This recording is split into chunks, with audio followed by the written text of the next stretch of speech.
राज्यात दोनच समविचारी पक्ष आहेत. उद्धव आणि राज ठाकरे दोनच समविचारी नेते असल्याचं खासदार संजय राऊतांनी म्हटलं.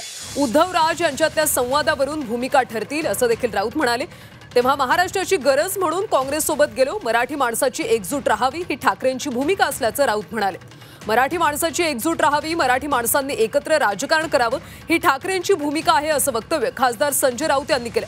इतकंच नाही तर राज्यात दोनच समविचारी पक्ष आहेत, दोनच समविचारी नेते आहेत, एक उद्धव ठाकरे आणि दुसरे राज ठाकरे असंही राऊत म्हणाले. त्यामुळे उद्धव राज यांच्यातल्या संवादावरून भूमिका ठरतील असं वक्तव्य युतीबाबत राऊतांनी केलं. 20 वर्षापूर्वी, 19 वर्षापूर्वी, 18 वर्षापूर्वी आम्ही सुद्धा काँग्रेस बरोबर नव्हतो, पण महाराष्ट्राची गरज म्हणून 2019ला आम्ही एकत्र आलो. भारतीय जनता पक्षाने केलेल्या बेईमानी विरुद्ध आम्ही एकत्र आलो.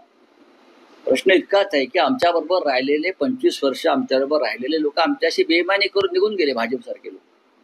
अशा वेळेला काँग्रेस आणि राष्ट्रवादी काँग्रेसच्या मदतीनं महाराष्ट्रात आम्ही एक सरकार बनवलं. संसदीय लोकशाहीमध्ये असं सरकार बनवणं हा काय अपराध नाहीये. देशाच्या राजकारणात आणि महाराष्ट्रात अशी सरकार यापूर्वी बनलेली आहेत. उद्धव ठाकरे आणि राज ठाकरे ह्या दोन प्रमुख नेत्यांमध्येच जो संवाद आहे बरं का, किंवा जो संवाद होणार आहे त्याच्यावर भूमिका ठरते. आता मी काय बोलतोय या क्षणी किंवा अन्य कोणी काय बोलतोय, मी माझ्या पक्षामधली सध्याची जी काय एक मानसिकता आहे त्याच्याविषयी सांगतो. आमच्या सगळ्यांची मानसिकता ही अत्यंत योग्य दिशेने चाललेली आहे. महाराष्ट्रात दोनच समविचारी पक्ष आहेत आणि दोनच समविचारी नेते आहेत. एक सन्माननीय उद्धव ठाकरे आणि दुसरे माननीय राज ठाकरे.